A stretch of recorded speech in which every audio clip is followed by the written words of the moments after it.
So it got to the point where Elizabeth Keckley had to personally be the mantua maker for Mrs. Lincoln. She wouldn't have anyone else, and finish the dress, which meant that she had to spend all her time there.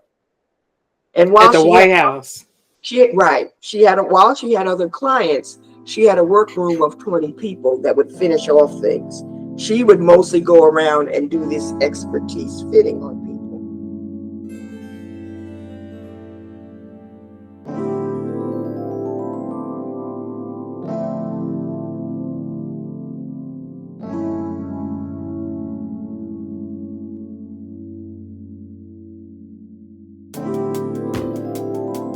I am very happy to have TAMI TYREE here with CASA.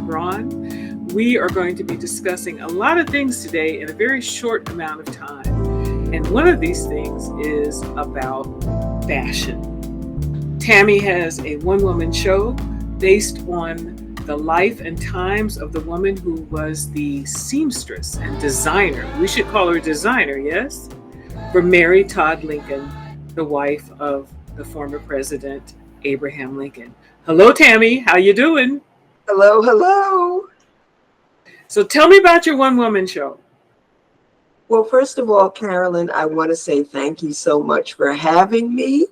And it was really a pleasure to see you at the program a couple of weeks ago. So I have a solo theatrical play. It's entitled Colored Silk, A Civil War Odyssey. But for the rest of the time, I'll just be referring to it as Colored Silk, as opposed to the subtitle, which is A Civil War Odyssey. The play is about Elizabeth Keckley, who was born 1818, died 1907. She is a real character, so I have to always tell people that with this play. This is not a fictional story. This is a woman who was born into slavery in Virginia, the daughter of a seamstress on a plantation, and learned the art, and I'm going to say art of sewing because it became an art in her hands. And through many twists and turns, she becomes the premier dressmaker in Washington, D.C. During the Civil War era. And But TAMI, what were some of those twists and turns? She was born enslaved, correct? Yes. So one of the twists and turns that I examined, if I may, let me backtrack a little bit. I think it's important to explain that, for those of us, we all have a certain imagery about enslaved people. And she in a lot of ways, she broke the mold or the stereotypical idea of what being enslaved was. So she worked in the house. She had a particular skill, and she was literate. Her whole family, her enslaved family and everyone was literate. So she wrote her life story, which was published in 1868, which is the basis of my information and the basis of the play. Mm-hmm. So when I say that there were many twists and turns, I am specifically referring to what she wrote about. So her biggest hurdle was becoming a free person. Now we know that with the Civil War, people were free, but she got her freedom prior to that. She begged her master to give her freedom, and he wouldn't do so without charging her for her freedom, the freedom of her son and herself, the amount of which was $1,200. That was a big amount back then.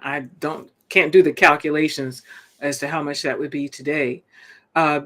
Any record as to who was the father of her child? Yes. So to answer your first comment, I would like people to know in 2025 what the equivalent of $1,200 would be. It's roughly $60,000. So that was an insurmountable task, but because of her fantastic work, the women that she sewed for actually raised money to buy her freedom. And so that's a big part of my story that I tell.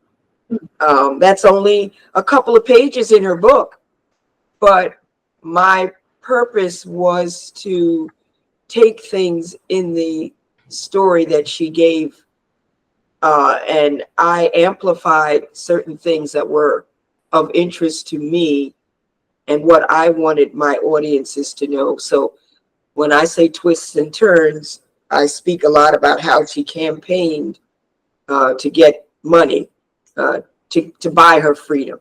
Mm-hmm. Now, what was the other question? What was the other comment? Who was the father of her child? Okay, yes.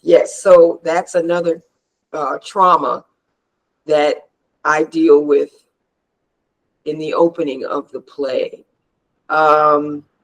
So she was lent out by her master.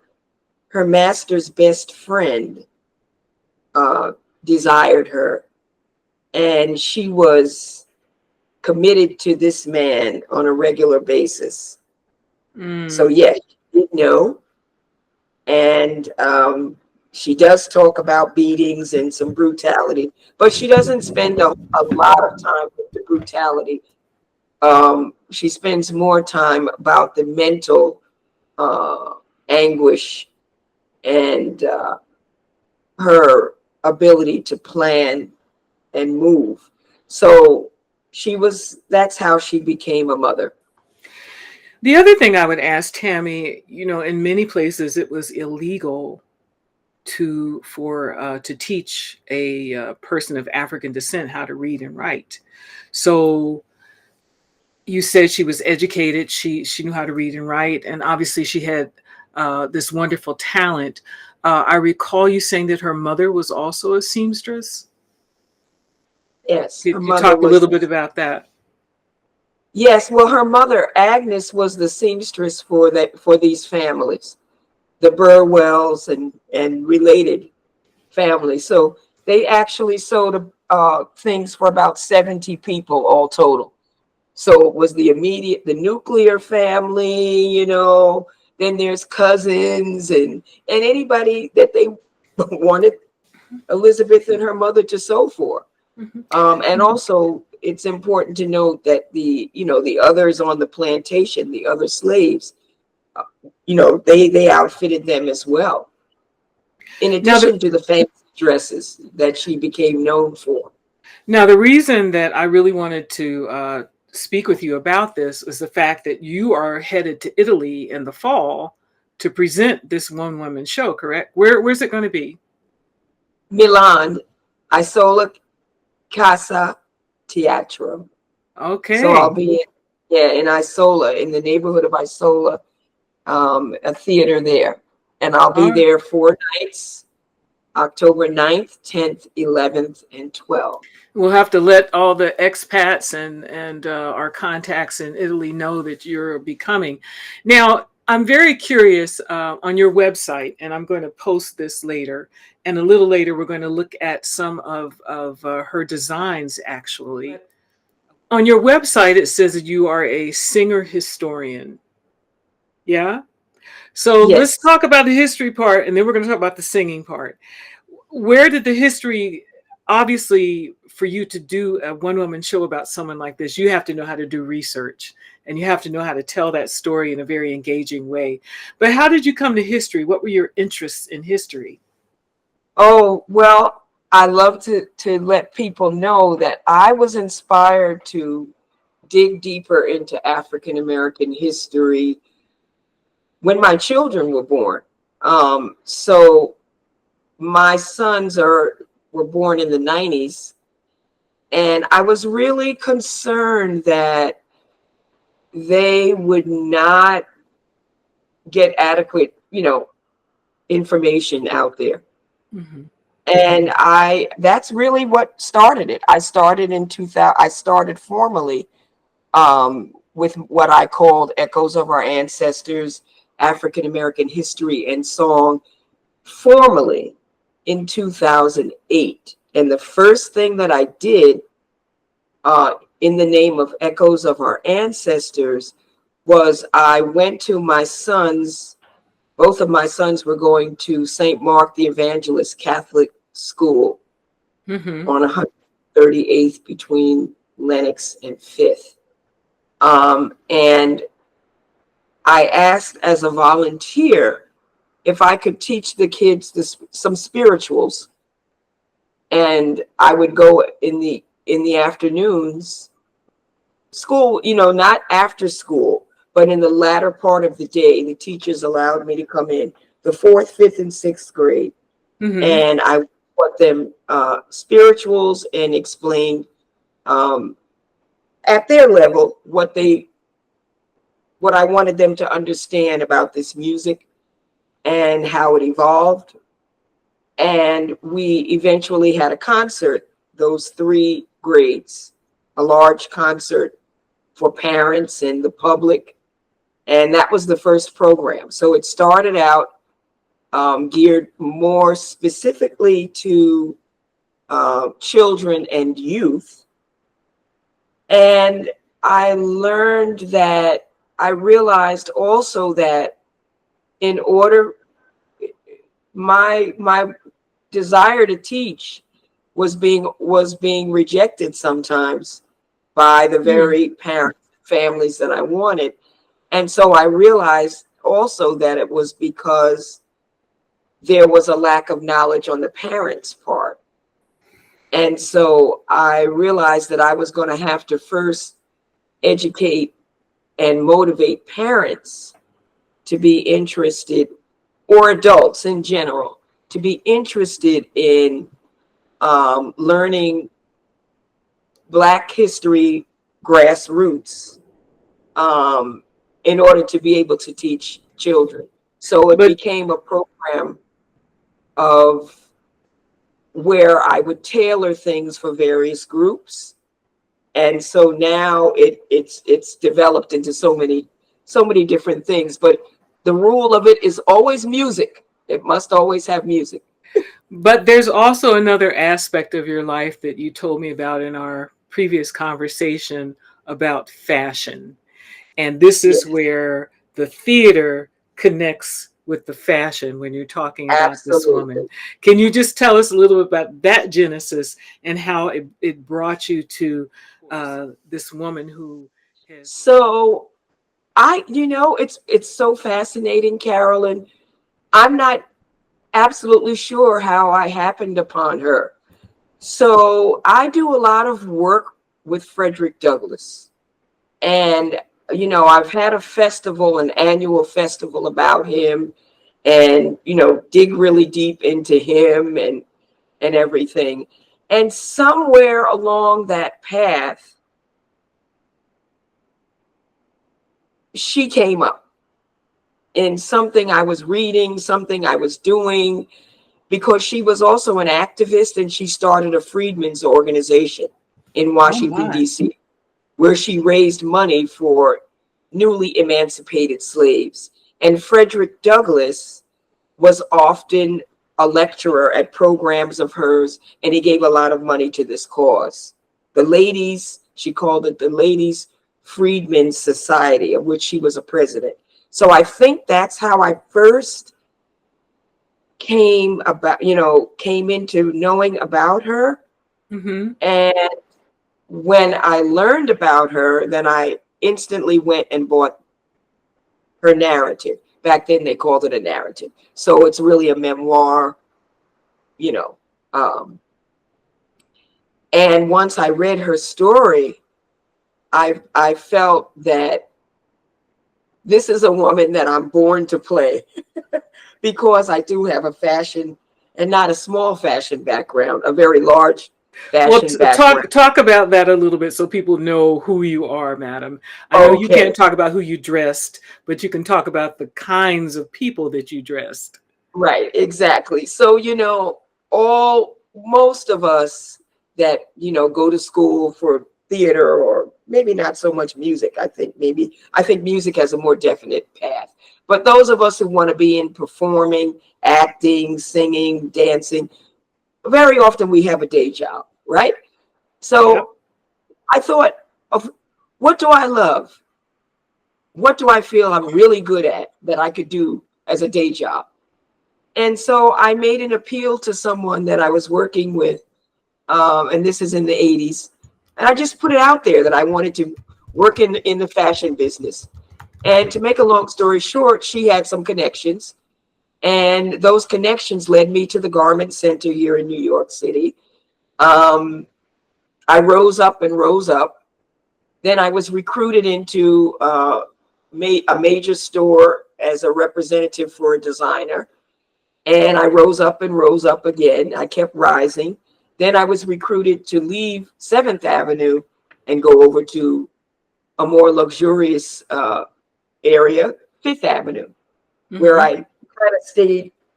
That was kind of the pinnacle of what turned into a career, actually. So I was in women's wear, and I was when I moved from 7th Avenue to 5th, I was in haute couture, um, representing very famous designers, selling and representing Vera Wang, Oscar de la Renta, you name some other big people, major people. That's all Um, very heady. That's all very heady. yeah, and Yeah. I've always loved fashion. I love dressing. I loved seeing people look fabulous. And as it turns out, when I left, when I was making the move, when I was recruited from this one major store on 34th Street You can name to, the store. We oh, just I can't name can. the, Okay, I didn't yeah, know if we I can't could. name the So, people so that I you, was a representative for Ellen Tracy, which was in the 80s, was a top women's wear. We did individually. I did more than 2 million a year, in sales. It was a great line, and it was really very powerful. So Fifth Avenue started to notice, and I was recruited um, to go to Saks Fifth Avenue in a different category, though. I was recruited to go into evening wear and dresses. That's a different category. So this was a really big challenge. Plus, it was a much more expensive store. It was a major shift for me in my career. And so I and went. I took the challenge, as I and recall, the names that you name, which I will not name, but some have graced the stages of the Met and been to the Met Gala, the Metropolitan Opera, the Met Gala, and so forth and so on. Now, I want to oh just yes, circle back to this her connection name, her with her Elizabeth. name on the plantation and such. She was Lizzie. Lizzie, yes, they Mm. called her Lizzie. And then when she became who she was Madam Keckley and using Elizabeth, but she So was when we circle back, you have this background in fashion. You are, I have to back up and say, you are a proud graduate of Howard University, if I recall correctly. absolutely Use a bison. theater and communications. Okay, so you have this in your thing. You also have the fashion, and now you're researching Frederick Douglass, and you run across the story about this woman. What was your initial reaction? Oh my God. And that was it. I couldn't believe it. And the rest is I've always, history. yeah, well, I really wasn't, I'm musical. I grew up with music and singing and performing. And So music is the backbone of things. And when I was led to do work with Frederick Douglass, I thought, this is off course. I have to have music, But when I found out about her, like I said, there's a link between Frederick Douglass and Elizabeth Keckley, which I bring out very strongly in my play. I thought, oh my gosh, I've got to play this woman. She brought me onto the stage in a different way than I had ever been. Because I don't usually do straight acting. I'm musical theater, and that's not to say that I can't act, but there was no role that was making me want to get back on the stage. But she was everything I am. The similarities, dresses and gowns, and her birthday is actually 2 days after mine. Oh my goodness. Can you talk a little bit about your creative process? And I know we're going to run out of time because there are a couple of other questions I have for you as well. But just talk about your creative process in your writing and so forth. Right. So writing is something that as a child, I was very much a bookworm, reading 3 and 4 books at a time. And I always tell people, if you want to be a good writer, you must read. So the more you read, the better the writer, which is, kind of like why I had a minor in communications at Howard. Really was more like a double major. I took so many courses, but I have always loved to write. And I didn't necessarily set out to write a play, but I knew that I wanted to portray this woman. And so it became a play. It just became a play. I knew I had to get on a stage with this woman. And I didn't see it as a musical. I didn't hear it as a musical, but I knew I had to do it. And the first taste of it, the Association for the Study of African American Life and History, of which I am a member, ISOLA, they wanted a 10-minute, 1 year, I guess that would have been 2022. We decided, and we were still online, the pandemic and everything. Yeah. And we decided women's history that those of us who wanted to, would do vignettes, like a 10-minute vignette of some woman in history. And I was reading her book at the time. So my vignette was on Elizabeth Keckley. There was no thought of a play at that time. And I did a narration summation of her life. It's on video. It's on YouTube, actually. I'll put the link up.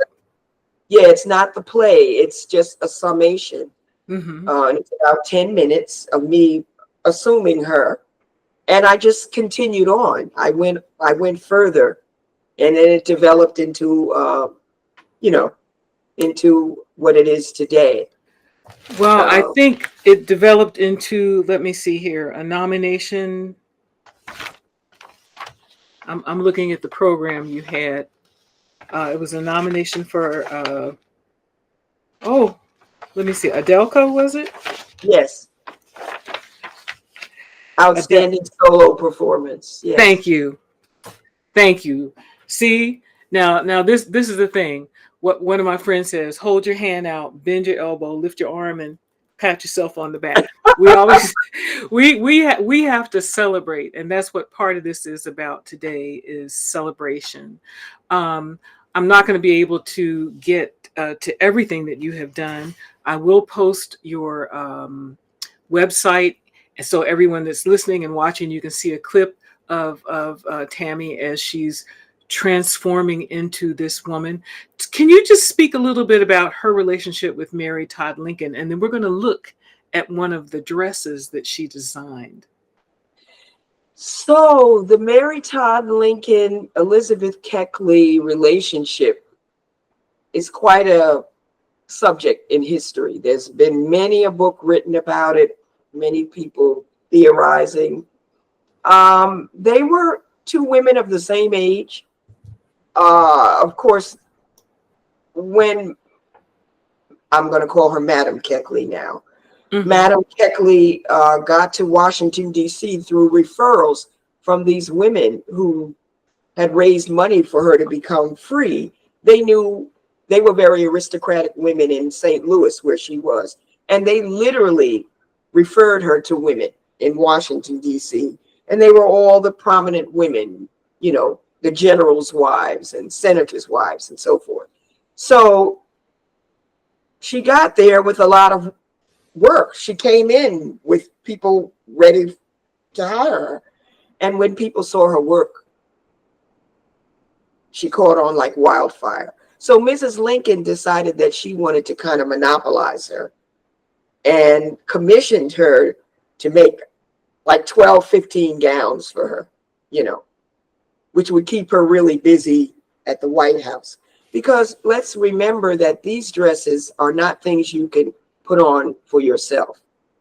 Yeah. And so she was known, Elizabeth Keckley was known as a mantua maker. So let me just explain what that is. Yeah, that was my So next question. part of these dresses is the bodice. So you're talking about this area, all right? And when you look back at the dresses from the 1800s, well, even going back earlier than that, but the emphasis is on this very constructed bodice. So that's where the skill comes in. And so she became known as a master at the bodice and fitting this to your body in such a precise way. It's called a mantua maker. So it became a situation, since we're talking fashion this afternoon primarily, where it was more important for a woman of means, and that's who was contracting her.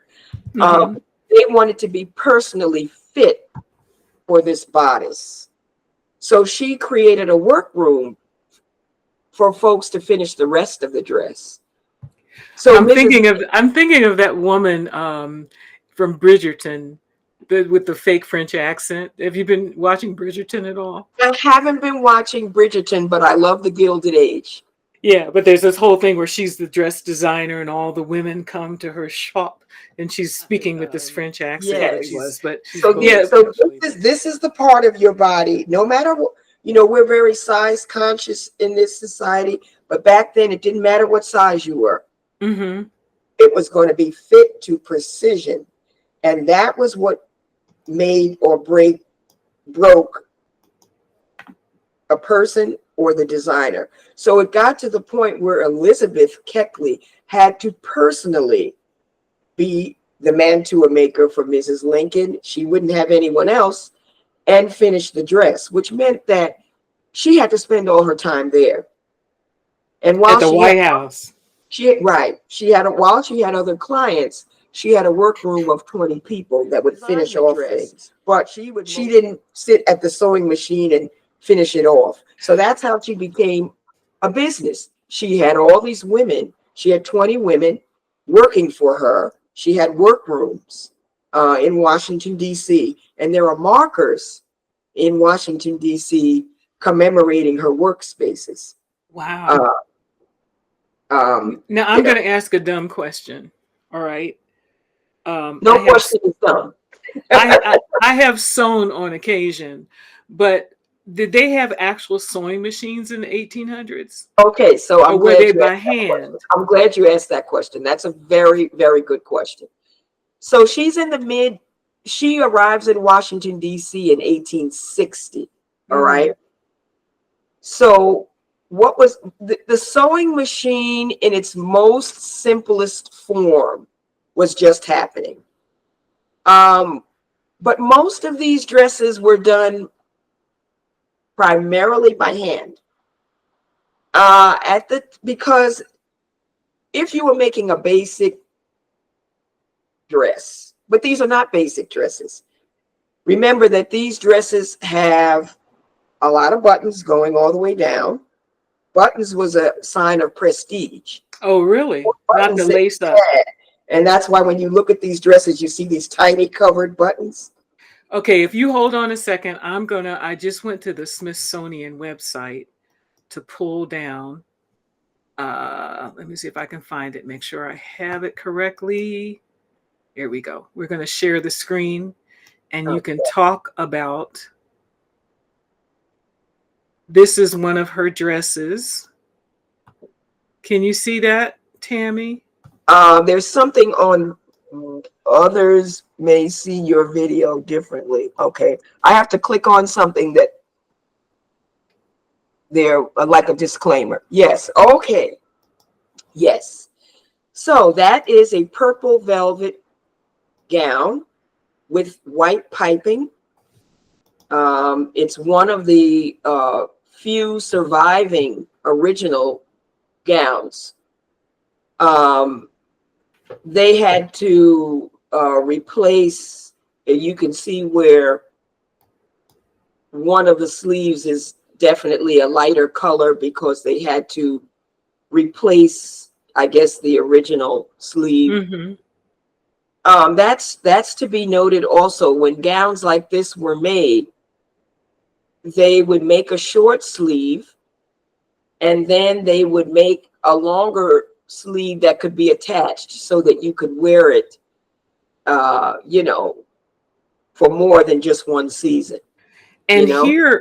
here's what's interesting that I found, because I had to make sure I had the, Creative Commons were able to use these without any other kind of permissions or anything. They have several versions of this. This is the back. Yes. So this part, can you see my cursor there on the right-hand side where I'm going along? This would be the bodice part, right? Yeah, the bodice is, yes. Yes. So yes, the bodice is that deeper purple is the bodice, front and back. Okay. Look, notice you see what's happening with this is that she's using piping where the stitching would be to really pull that in. Remember, in a century prior to that, people were using laces. So you talked about Bridgerton. That's a laces. They were using, things were laced to get the fit. And that's where they had those whalebone corsets and. Well, corsets are still worn underneath these dresses. Here's so another viewpoint. Right, that's another view. Okay, you see the buttons. Those buttons look like mother of pearl. Let me see if I can get a little bigger. Yeah, this, right. You see where those seams are? She has edged them out with piping, white piping. Instead of darts.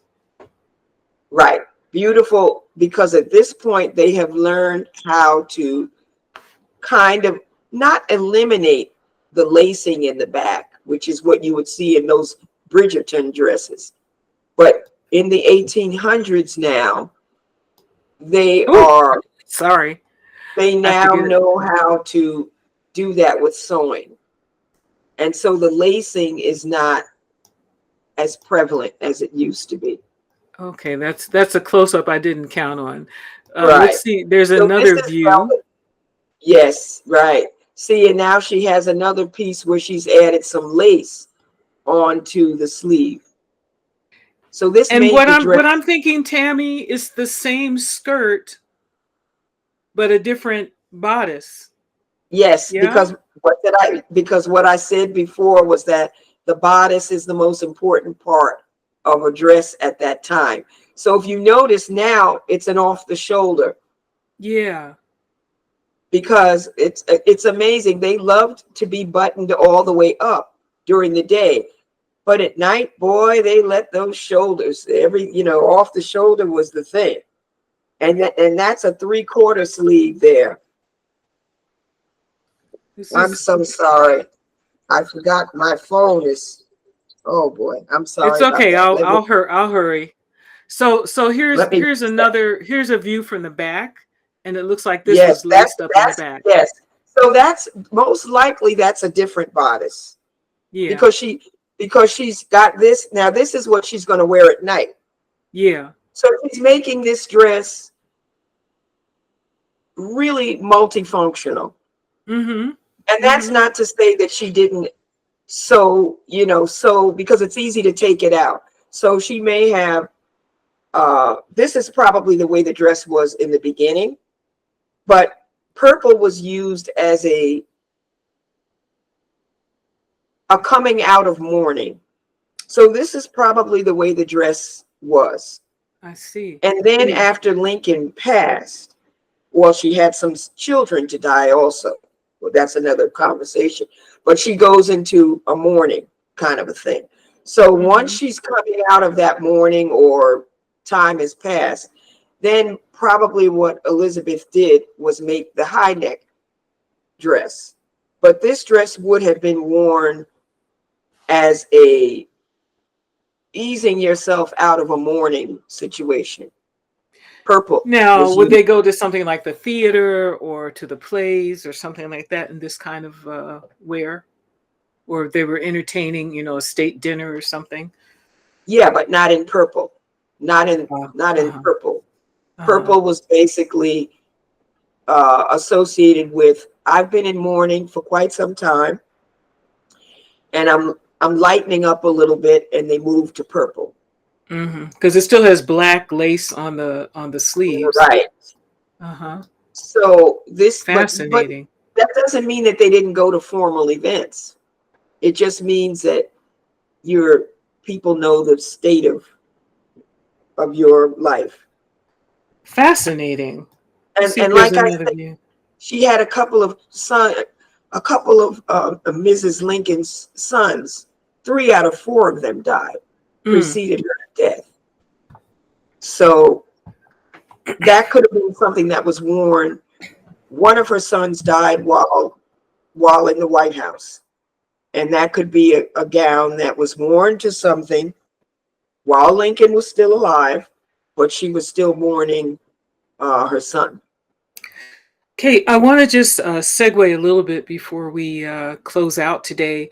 I was able to go to the dandyism exhibit at the Metropolitan, and they had the waistcoat of Frederick Douglass, which I thought was fascinating.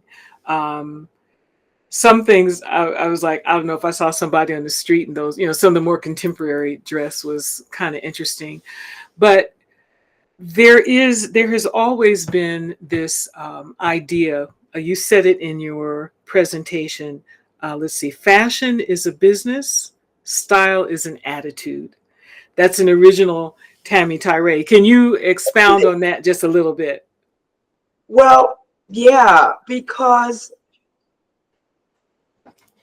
I'm a deep thinker. I had to sit around and think, why is that? Why did I ask myself all these questions? And I thought about it. I'm involved with both, but I know the Hmm. difference. Yeah. So I've always been a stylish person. Um, but that's different than working in it. So when I started working, fashion is a business. So when you get into where I was working, which was large institutions, Saks Fifth Avenue, Macy's, so whatever, decisions are made about what to purchase and what are fashion is about the masses. So if I'm a designer, I make the decision as to who I want to wear what I'm doing. Am I Hmm. designing for the masses? Am I designing for a certain group of people? When a group of people decide that this is the way to go, it becomes fashion. All Okay. right. So fashion, even certain colors come into play at certain times. And I think I was laughing about the mud brown of the 70s. There was this mud brown that came out in polyester, and everybody was wearing this, and everybody hated it. That didn't look good on us, though, did it? Well, yeah, if you look good in brown, but I mean, at the time, here you are, you're a teen or you're 20 or whatever. That mud brown that came out, because people sit in a room, Carolyn, and they decide what colors are going to be, yes. And so this is why you can walk in and you'll see certain designers across the board doing certain colors. Uh-huh. Or, and things don't just happen on feeling. That's fashion. So there was a time, I don't know if you remember this, in the late 80s, early 90s, when acid green was everywhere. Chartreuse, it was everywhere. I remember the chartreuse. It You was say acid really green, like neon green? These are things that maybe certain people don't really pay attention, but it was just out there. And how does it happen? Because the textile people make these decisions. Really, it really comes from textiles. And so you see these colors all over the place, and then you see certain colors that are not around that much. And so there's fashion. Fashion is intended for the masses. Style is how you take what's given, what's out there, and how you interpret that. And so the ingenious thing is what hip hop did to fashion. There is nothing in history, and I could preach a whole sermon on that. What hip hop did for fashion and turned designer clothes and things on its head has never been done. They took certain things and put it, the way that you put things together is style. So I can give you this sleeveless black dress, and I can give someone else the same exact sleeveless black dress and tell you to go home and put it on.